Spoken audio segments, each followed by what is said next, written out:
fuck. I need to get a new headset. Oh, God. This will be interesting. Hi, guys. All right, man. How you doing? Hey, guys. How's everybody doing? Just wanted to just touch base with everyone.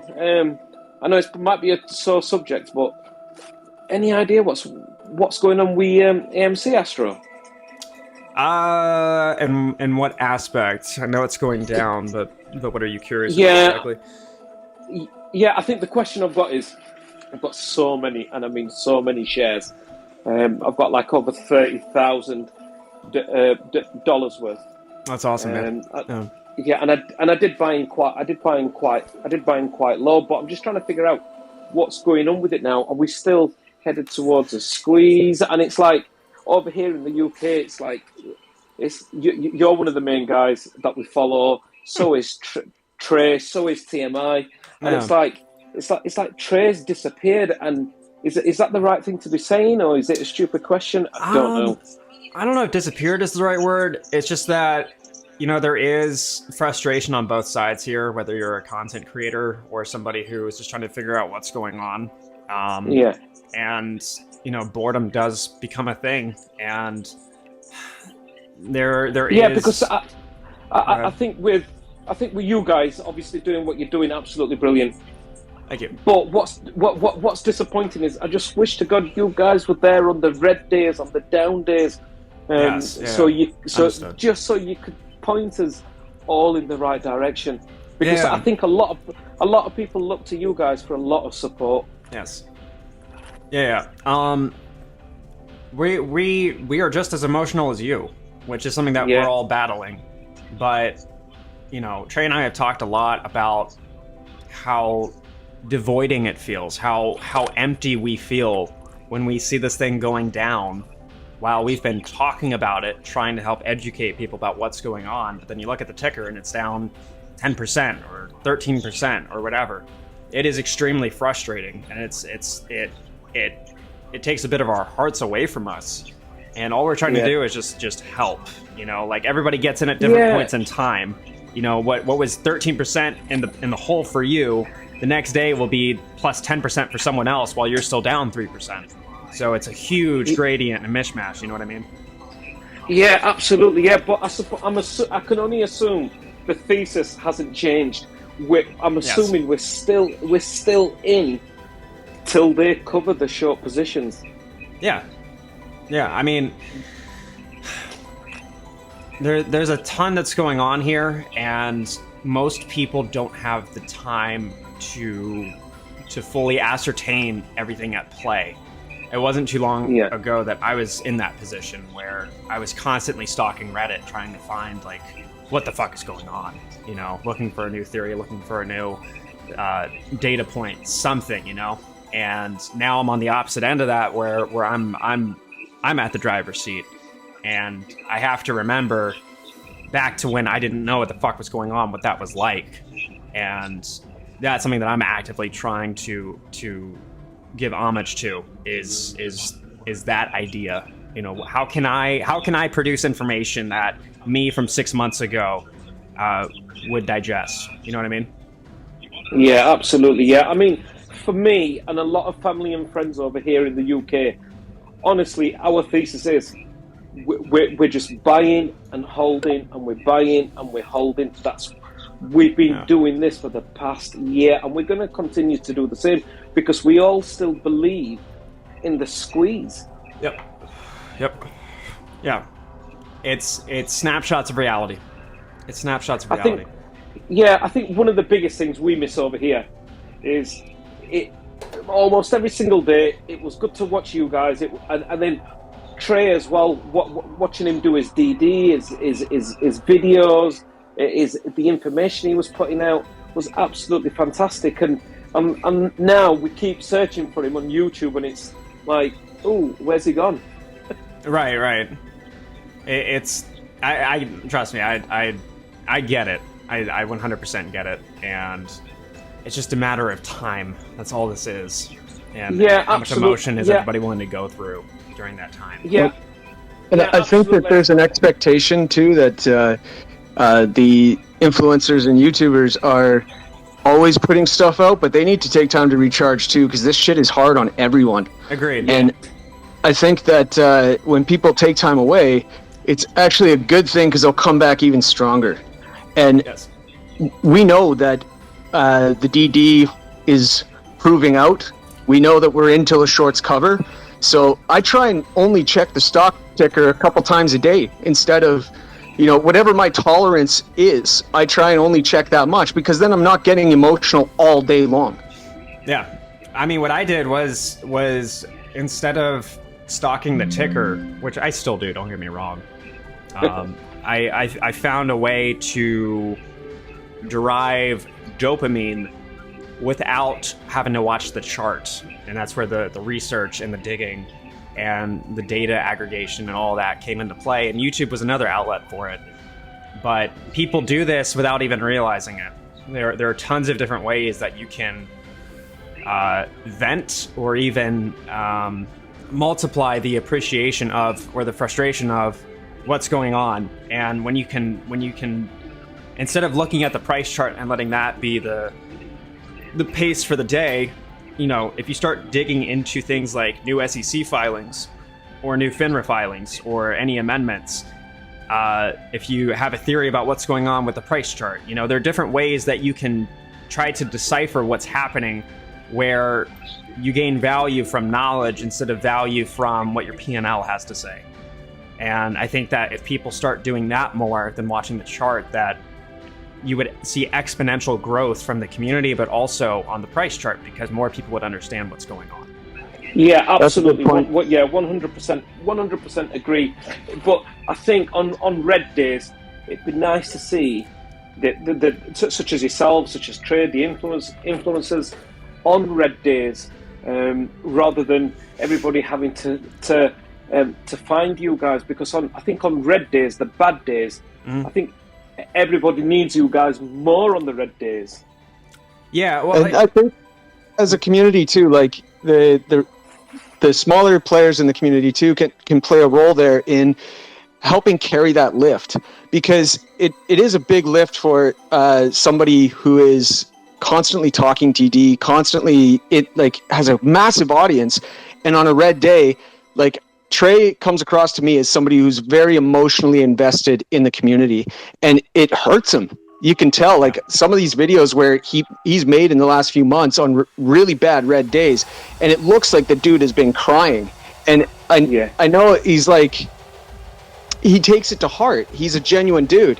And I've seen that with ASTRO. I've seen that with a bunch of the other guys too.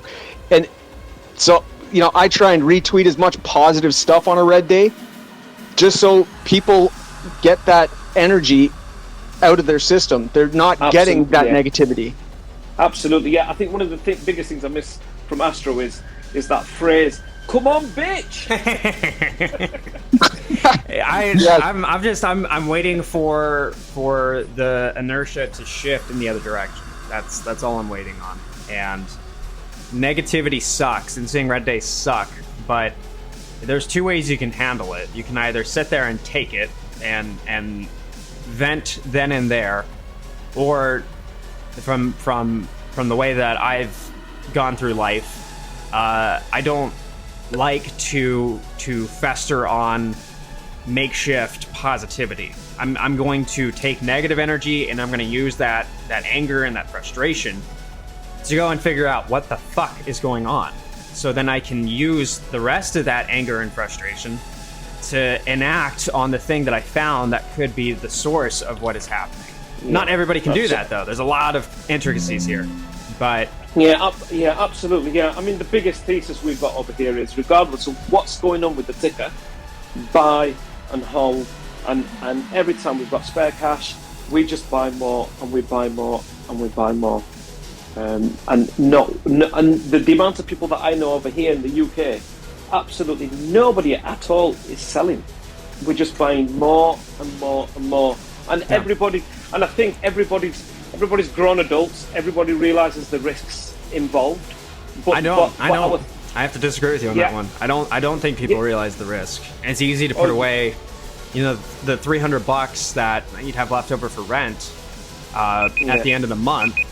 But even though, you know, in your head it's like, okay, I got 2 weeks and I should be fine, you know, there shouldn't be anything that pops up. But then something pops up, and now the community that you've come to grow and love with, and I've met lifetime friends now from this. I've met people that I'd even call family. I got Goose moving in with me, you know, like the same people though, that same flavor, if you will. Not that everybody would do this, but the rhetoric is that you can't sell and you can't do this and you can't do that. And it's like I get where that's coming from, but I've seen some really fucked up stories unfold right before my eyes or right before my ears, where I've heard people get chastised for selling X amount to pay for a bill, to get their daughter a Christmas present, to get their son a birthday gift. Like that you see the juxtaposition there, where they're the rationale, it makes sense, but when you have to make ends meet to do that, you're gonna get chastised for it. Well, and everybody's got their own situation too, right? Like you're saying, Sam, it's like all this rhetoric in the community of never selling. A lot of us, myself included, are in a position that we can do that. Right. I think the more novice investor or somebody who really wants to be a part of the movement, and they're throwing as much as they can at it, but they may have to pull back a little bit. And me personally, I understand when people have to do that. I just know for myself, I'm always going to say, I'm not selling.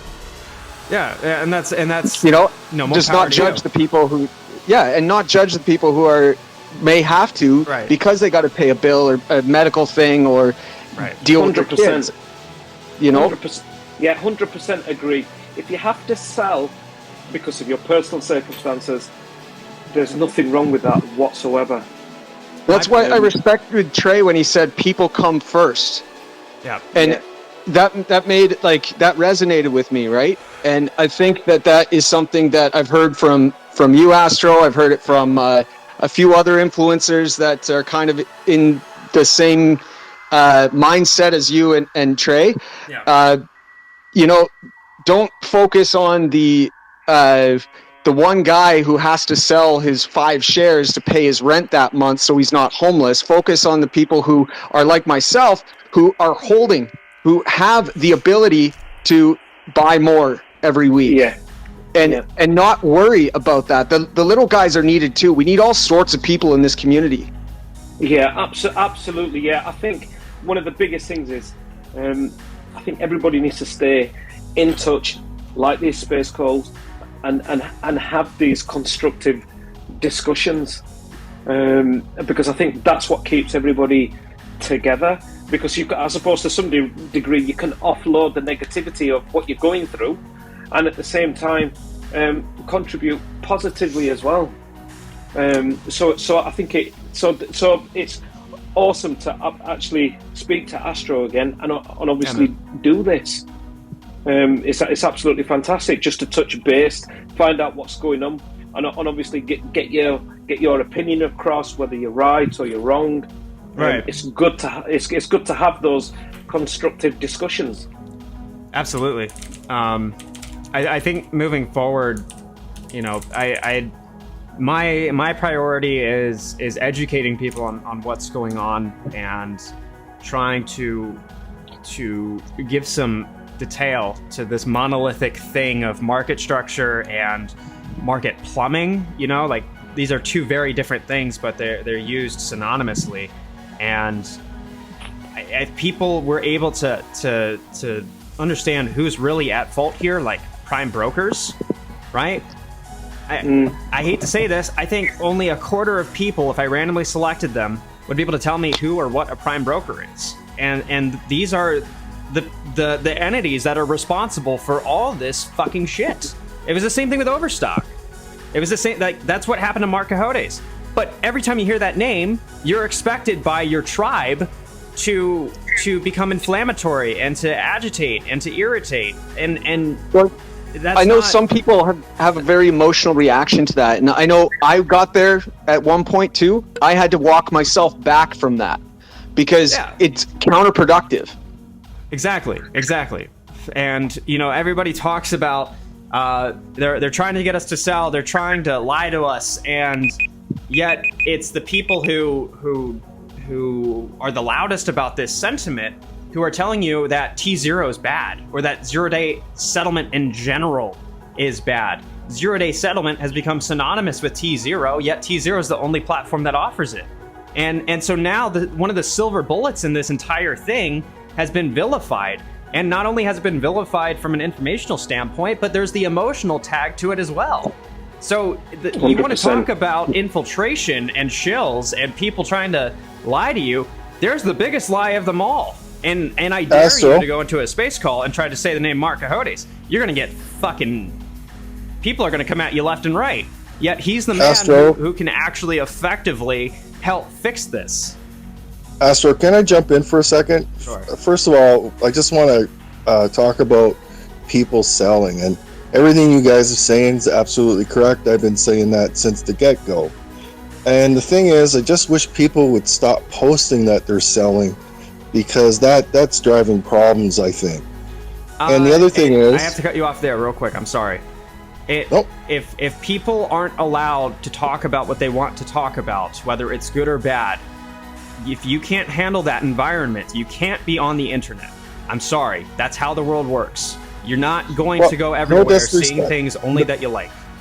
No disrespect. I'm just referring to the fact that I do agree. I understand where you're coming from. Jared, I see you raising your hand over there. Hey, Astro. Thanks for having me. Thanks for hearing me. I just wanted to, extend my appreciation for being here. And I've also been following you for a while. I recognize your name. I dig your style, man. And I like the attitude and atmosphere that, I don't want to create any division, but I don't think it can be denied that each, follower has their own clan, and I disagree with that because, like I said the other day, we all got into this play for the same fucking reason, right? And we should be on the same fucking team, right? But people want to,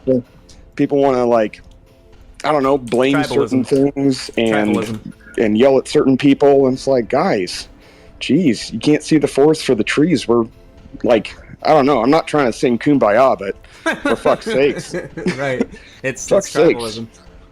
It's ridiculous. But I just wanted to say hi and say thanks for what you're doing, and it does matter to me. And you also wanted to reinforce what Joel was talking about as far as if you need to sell, fucking sell.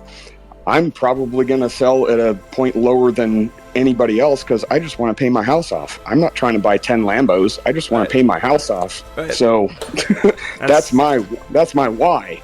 Yeah. And I mean, if anyone's got a problem with it, that's too bad because it's not going to affect me. Nobody should have any say in how you spend your money, right? Yeah. And this is what we're trying to fight for, right? Is market equality. And, get rid of the corruption. Have a fair shake at making the money in the market.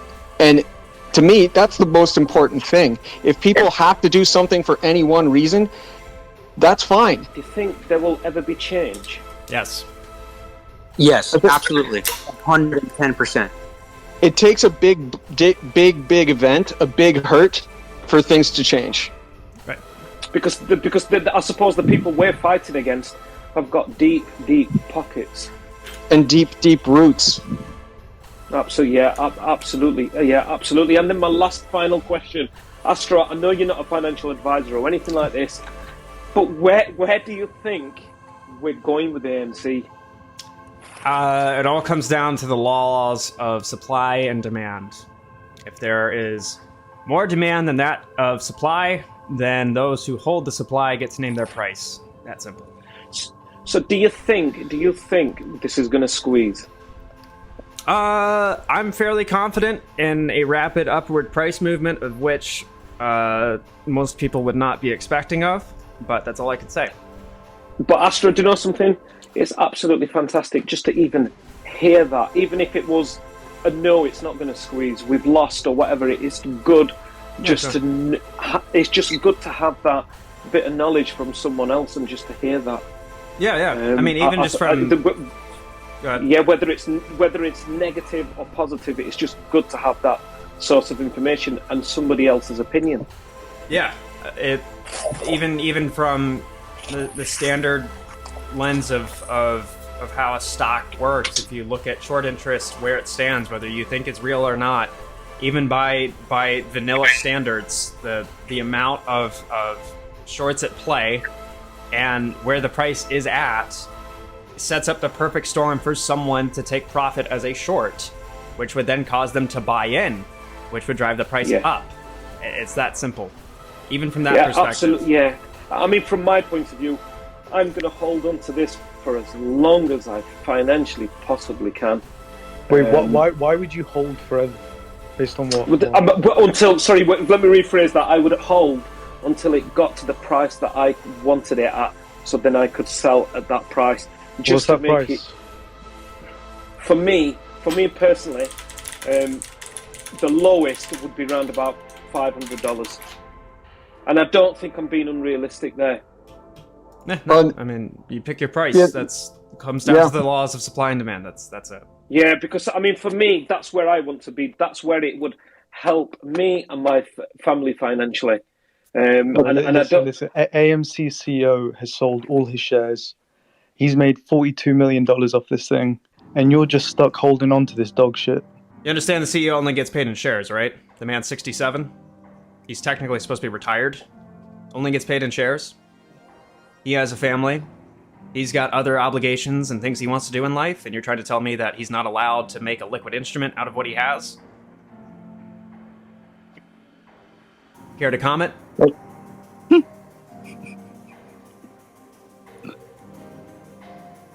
No? Okay. I have no problem with him selling his shares and taking what he needs, you know? Like, Someone clip that, please. I'm trying not to get emotional about what other people do with their shares. Did he just fucking leave? Hey, I don't know if this is a good time for me to step in, but my name is Mason. I just wanted to actually touch on a few points that's on this very issue that we're on right now about just Adam Aaron selling and kind of like the divisiveness in the community. Again, my name is Mason. I've been holding exclusively GameStop since it was about 13, and I've been holding calls as well. So been in this play the whole time, and definitely am a huge fan of, you know, everyone here, you know, talking about being an individual investor and respecting people's individual opinions to hold in what they believe and never chastising someone for, you know, their position. Right. And so I come to you hopefully as an ally, as someone who exclusively still only holds GameStop and no AMC. I do believe AMC could squeeze, but I believe GameStop is like the ultimate play and will squeeze to a greater proportion. However, I just wanted to point out some of like things of people in like my community that I find kind of abhorrent behavior. Like on Trey's post today, where he posted the suicide hotline number. You have people like Short Destroyer and Pwn What the Fuck Barbecue. Like, I don't mean to bring up old beef or anything by mentioning them, but they have you know, like their behavior and their response to what Trey was saying about how he's like you know, driving people down by getting them in on this AMC play. There's a lot of people in the GameStop exclusive community who love to put down people who try to say AMC and GME are together, they're the same play.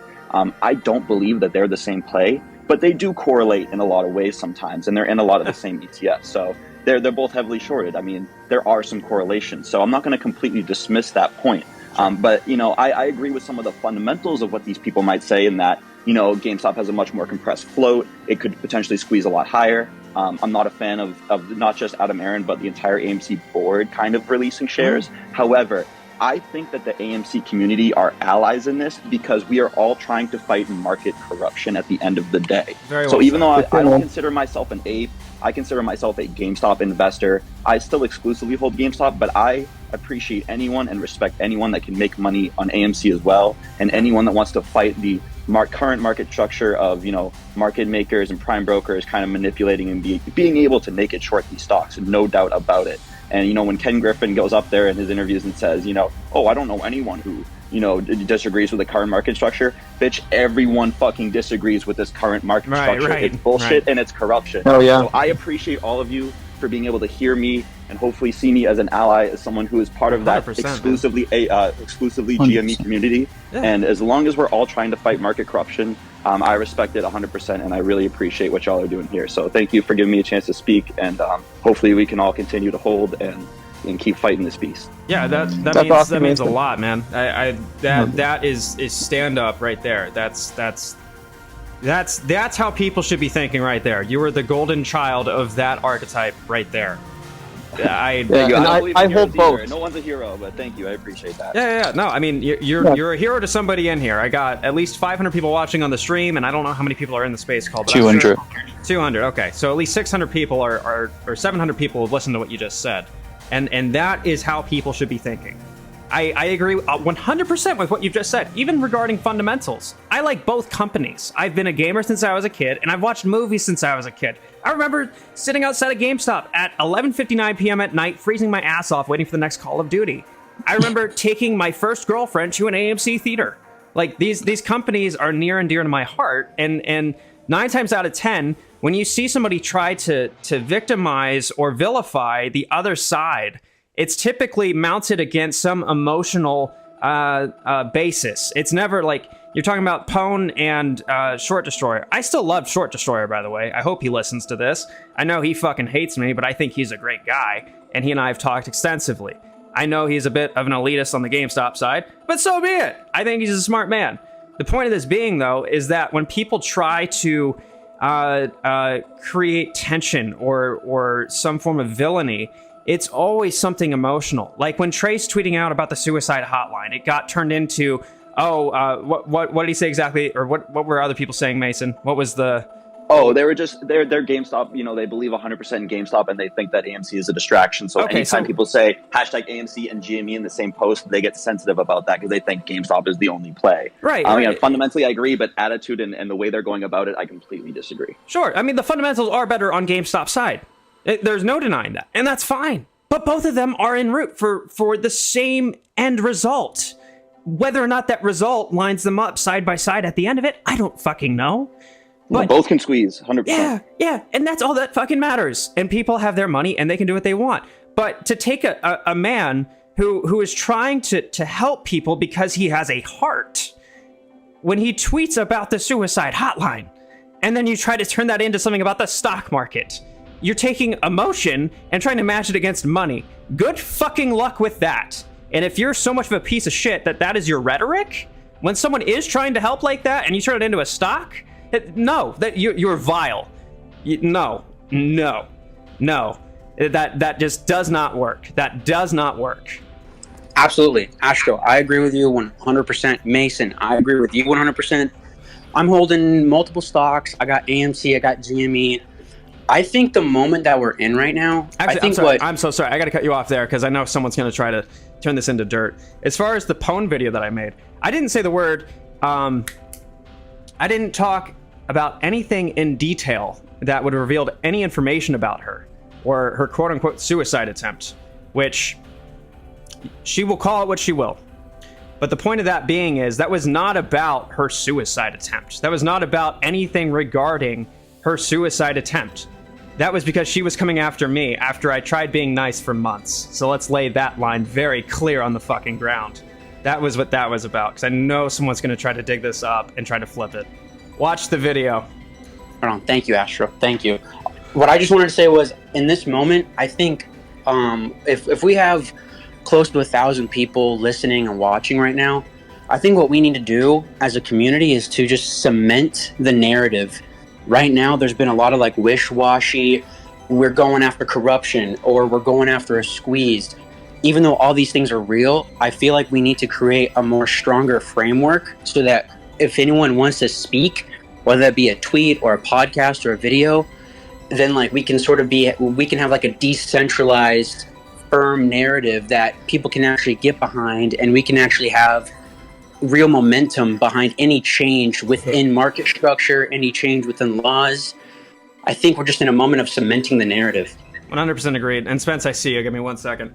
The problem, I was talking about this earlier, is the surface area of what narratives exist and who is behind them. There's too much scatteredness for anyone that's familiar with market structure. fragmentation of different narratives and different subcomponents of them that fester or take the spotlight for however much time. It's hard to solidify something that is always moving or always changing, and that's the problem. I do agree with you that that is a huge thing that needs to happen, but there needs to be consistency, and that's where you see problems begin. So where is that consistency? Like, maybe we can like sort of solve the problem right now. Like, what do you think needs to happen so that we can anchor this down more? Like, what needs to happen so I can just not seem like a crazy meme in front of my grandparents when I try to tell them we're all going to be rich? Education. Yeah. When I've thought about this a lot of because I talk to people all the time about, you know, what I do for a living, you know, and I explain that, you know, I trade stocks and I make YouTube videos, blah, blah, blah, blah, blah. But it always, you know, the golden story of January 28th of 2021 pops up. Did you hear about GameStop? And even now, a year later, that's still coming up, and you're about to see it enter the narrative by 10x within the coming weeks. But when I explain that to them, I'm always confronted with this problem of how do you explain what is going on? That is the biggest question of them all. And if you look at any great speaker or influencer or character from history, they had a very eloquent and concise way of explaining very complicated things. It was Einstein who said that if you can't explain something to a 5-year-old, then you don't understand it enough. And so that's why, again, I say that education is the most important thing here, because I have at least 24 videos explaining the market structure and mechanics of what permit and allow for naked short selling and where short interest could potentially be hidden and why you're not going to see it happen on a vanilla short interest report. I have all of that documented in hours of videos, yet they're the most or the least viewed video. That's the problem. I'm not saying that it has to be me that is seen, but that screams a very loud standard of the content that people are willing to consume is least on the least end of the spectrum when it comes to education. And I understand it's not something that you can just figure out in a day. It took me almost a year. I'm still learning. But that's what it comes down to. If you want the rhetoric and the narrative, you have to figure out how to concisely and eloquently and easily understand what is going on. And the problem is the majority of people in this don't. And that's what I'm trying to help fix. All right, well, how about this? How about this for our narrative? Our authorities print money and print shares for their own profit, and we're coming after them. Maybe that can be like something that we can just like... Too aggressive. Too aggressive, right? Up. Okay. Great idea. if we were in a more esoteric environment, I would agree with you. But if you told that to some mom and pop sitting at a park bench, good luck. Yeah. Respectfully. Yeah. I do agree with you. I just get excited and then I get aggressive. Right, yeah, understood. Spence, I see you raising your hand. Hey, what's up, Astro? What's up, Papa Goose, man? Thanks for holding the call, you guys. Yeah, it's good to hear from you, man. Yeah, what you just said about the type of content that people are willing to consume is 100% correct. Because the most important content that might not be the most entertaining is getting the least views. Exactly. I really encourage everybody to go watch the videos he just said. And Charlie's vids. Check out Charlie's vids. Yeah. Papa posting the GameStop Rise of the Players. That was awesome this morning. I think January 28th is a perfect date to drop that. I'm glad AMC did that. Yeah. Yeah. And see, I'm sorry, go ahead. No, go ahead. No. I've had the spotlight for quite some time. Okay. Have you guys heard about and looked into the Rosen law firm class action suit they're trying to win lately? Mm-mm. This is the law firm that won the case for Batista, the truck driver from New Jersey, against Hood. Oh, yeah. Yep. No, I know what you're talking about now. I called them this morning. They're actively working on a class action award. So I encourage everybody to check them out. Look at the info on their website, because if they win, you will be able to file a claim. Can you? That's basically all I had. I'll tweet it. What's up? Can you send me that? I'll tweet it. Yeah, I'll DM you right now. And to Mason's point earlier, because this is also something I've been preaching since my debut on YouTube. is the unity that is required, even if it's not everybody with their arms around each other hugging, but at least to some extent where we can recognize that there is a common enemy, in which I like to fall back to the quote of an enemy is a friend to me. And if you were to break down the hierarchy of how this entire shit show works, at the top you have market corruption. Plain and simple. That is the umbrella term for what has enabled all of us to be at the point where we're at. Everybody hates shorts, yet shorts are the ones who gave the opportunity to have a squeeze or squeezes, whatever your conviction is, that are on the plate. And shorts are required in the market. That is how you have a net zero efficient market. Okay, shorts are not inherently bad. It's naked short selling.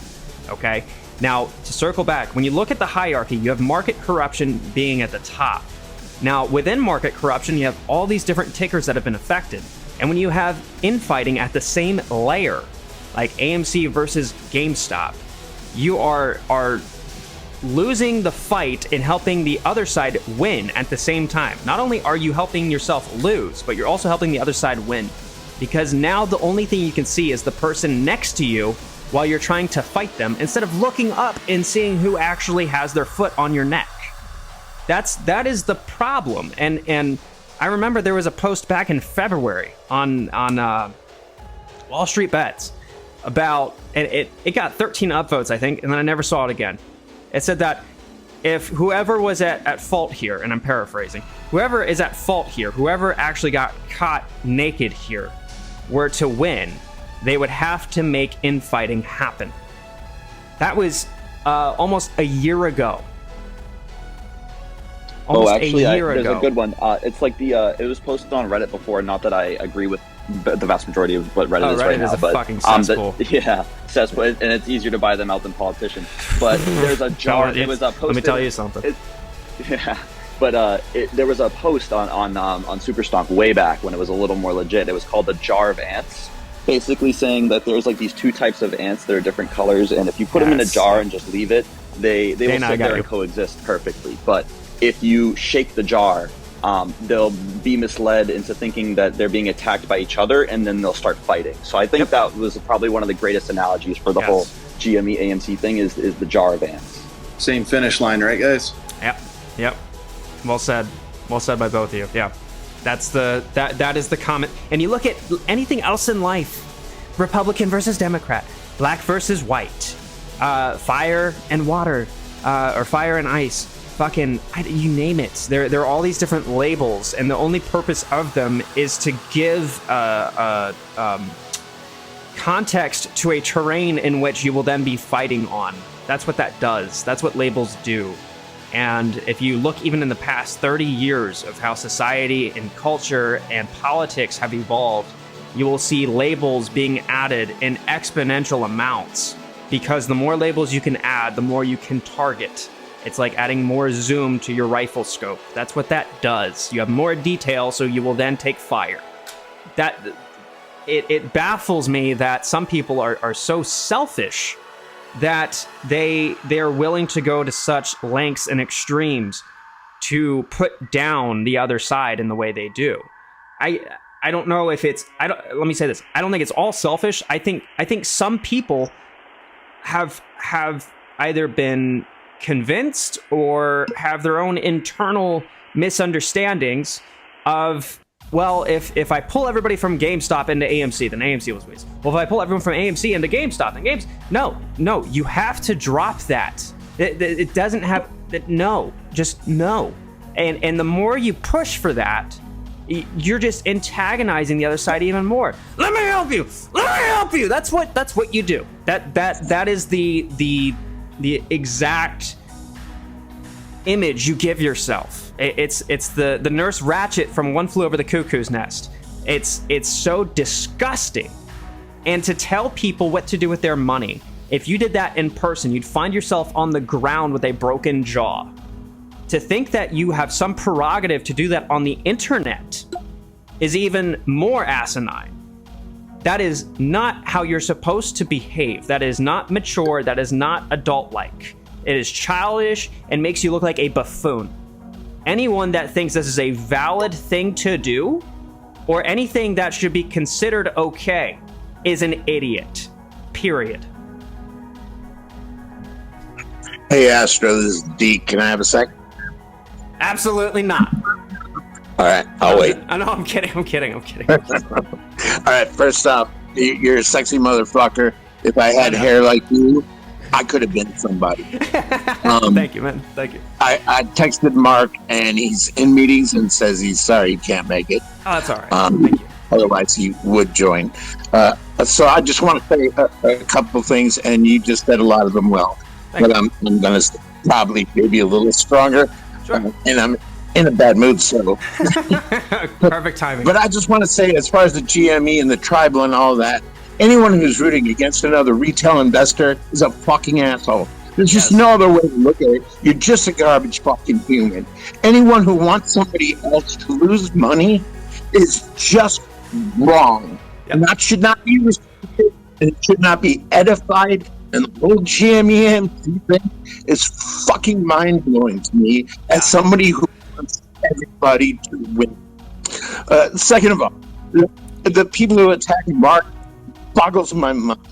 I got interested in him when I saw an early interview before he ever mentioned T0, before he stepped into a space call, when he was talking about the Robin Hood fuck retail.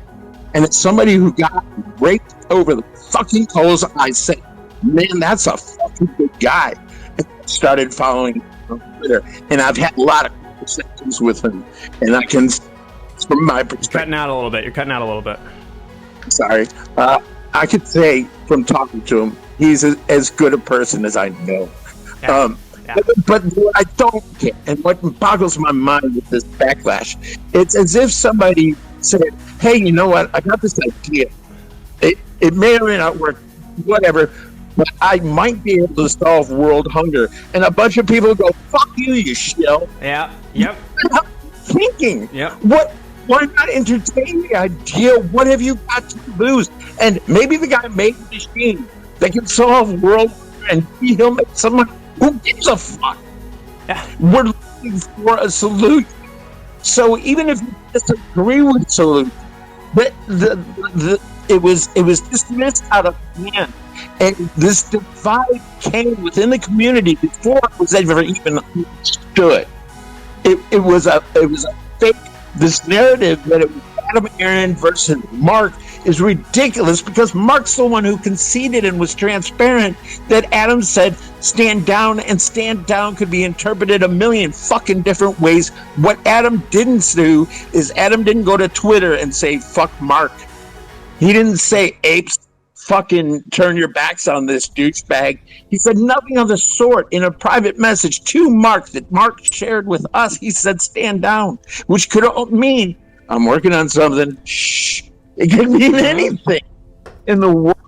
Okay, I've got one or two more little quick points if you want me to. But I can shut up.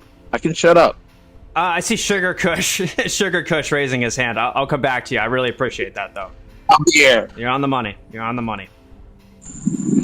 Hey man, thank you. First of all, thank you to hosting a space call. A lot of us, we were looking forward to talking to you. We were inviting, like, come on, Tara space call, and so we appreciate you doing this. Of course. That's the first thing. There are a lot of people. I mean, after what when you came out with the Mark, that the whole thing, a lot of people were against you, but you need to realize this too. There are a lot of people, those who are silent. There are a lot of people, those who support you guys. I mean, that's what I tell people. Don't be silent. If you support somebody in some cause, speak up. There are a lot of people, like you say, are selfish. That's what it should not be like that.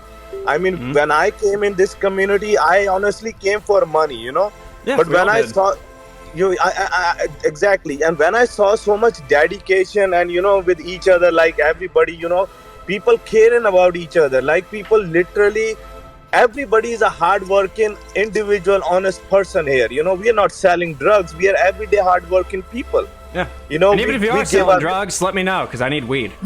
No, I wish I could get some too, but I can't. Any other role? but I'm a bit shortified on but that. the thing is, I can't even smoke no more. I got a CDL license, so unfortunately, I used to back in the college days, but man, I miss those days sometimes. It's the once you have responsibilities, family, kids, wife, man, a lot of things. Believe me, a lot of things. You have to think twice before you do that. So even though as bad as I want it, sometimes, man, believe me, I just drink my whiskey and I'm like, okay, That's fucking so hilarious. I mean, come join more in our calls. Don't let anybody get you down, because your voice matters more than you know.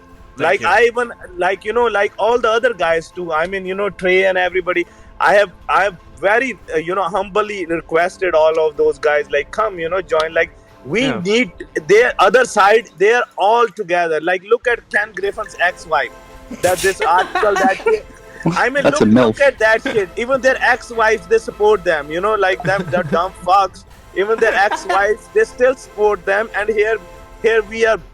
We are fighting with each other. I mean, disagree is one thing, but calling each other, like names and all that, like, you don't want to be a part of it, don't be a part of it. But there are a lot of people, those who believed in you, a lot of people you showed hope.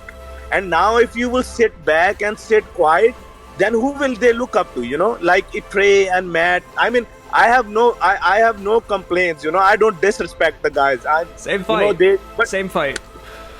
Yeah, we are all fighting the same fight, but it's just, if they start speaking more, start standing with people, those who supported you, it just makes those people feel more proud, Right. Like, we are on, because people like me, we are down like 30 grand, we didn't bought in January. Yeah. So, I missed that train, but, I still have a lot of hope. I still believe in my community.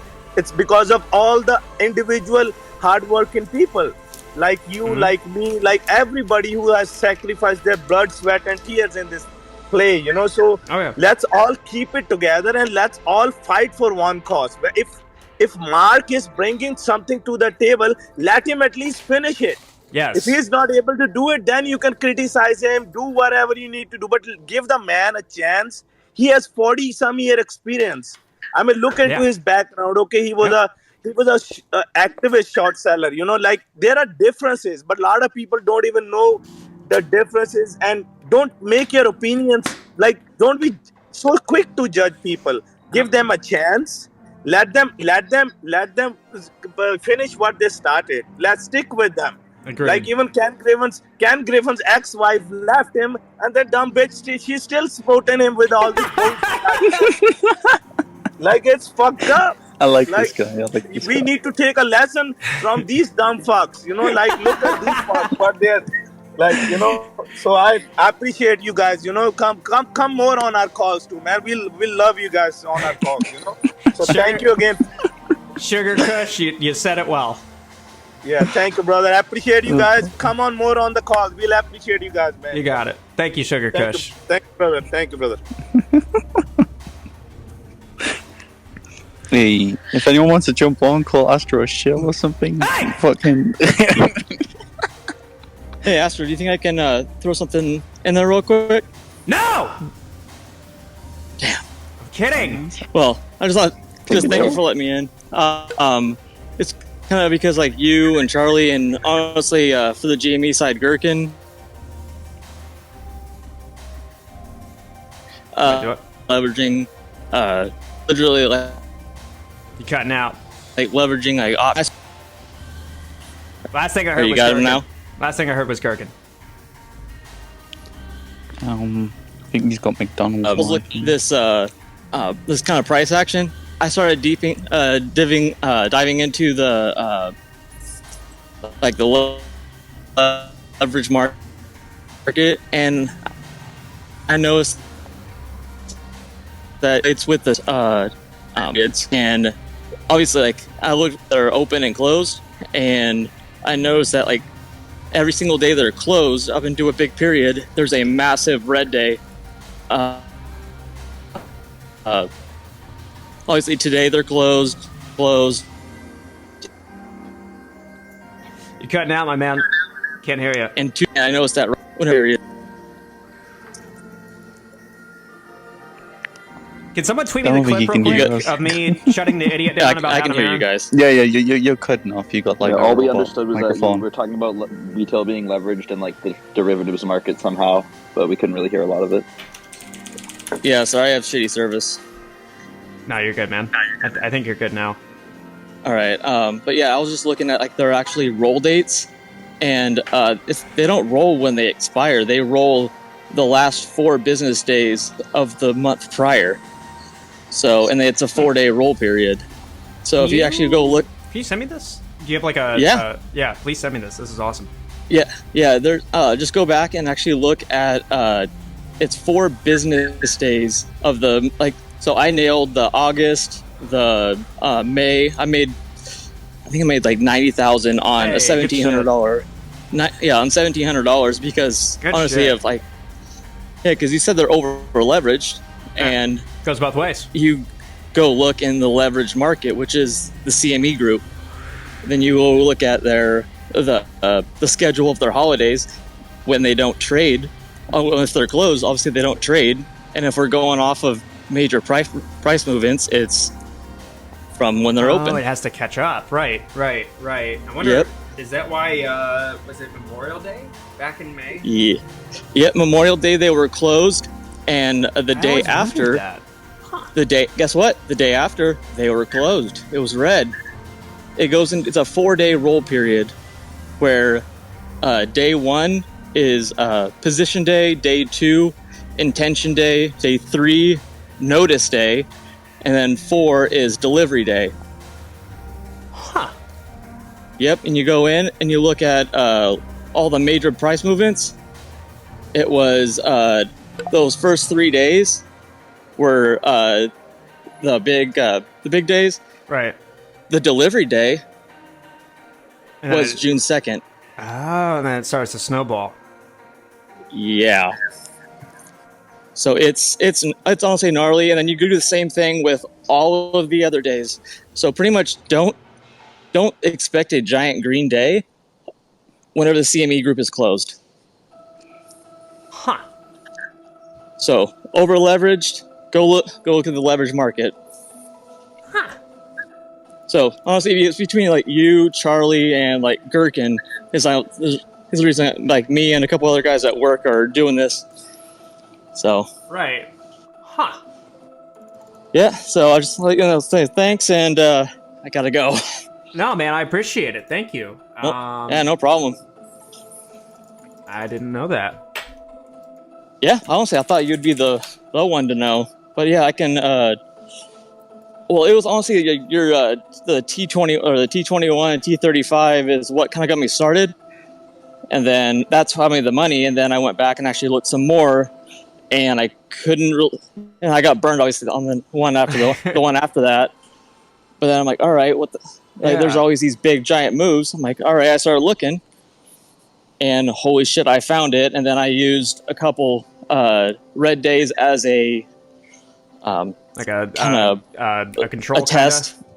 Yeah, as a test. I'm like, all right, if we have a giant spike up the day before, and then right after, it's going to get destroyed, and then the next day is going to get destroyed. So, and notice all the posts and FUD come out.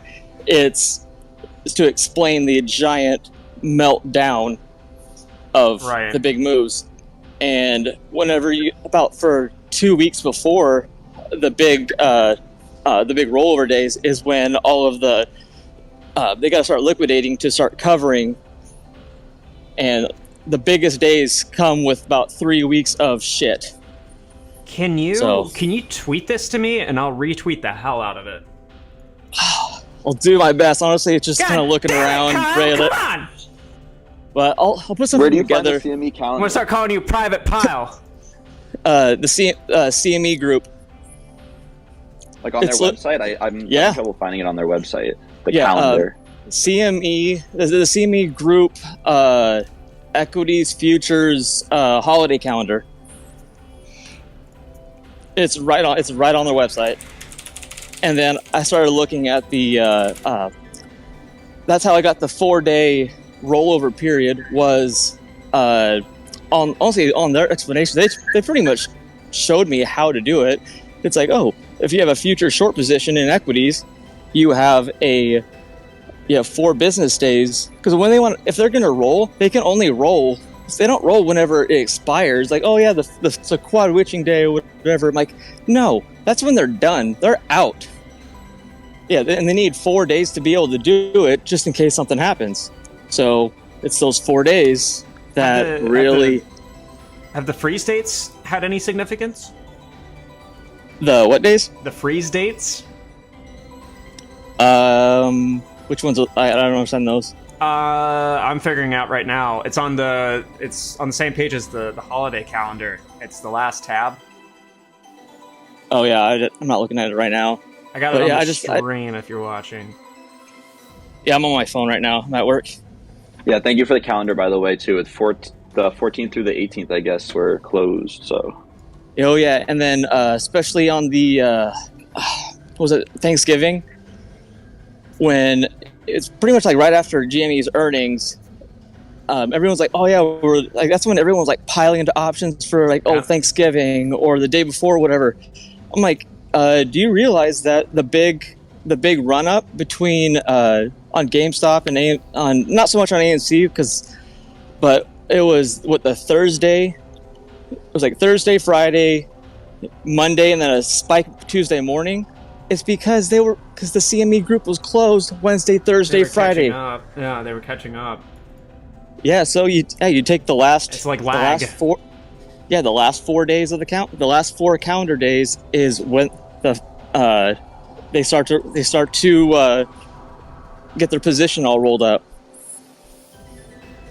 And just kind of like what Gherkin said is about the we kind of see a pop in the morning, then it kind of goes down, and then pop in the afternoon, just because obviously they're using dark pool, but they do a dark pool. It only delays about 3 to 4 hours. Well, it's until the order is completely filled, and then up to 24 hours after if the trade was done internationally. Yeah, I'm not so sure about that. I just know that like right around. But sure, either way. I think 30 to 11 o'clock. You cutting out? Ish, and then it hits from there on out. Because I think the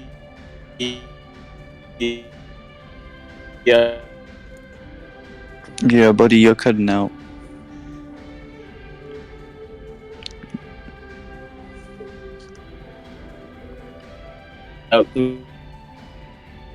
Kenny's onto him. Reverse repo comes out. He's saying some dangerous shit right now. Break his internet.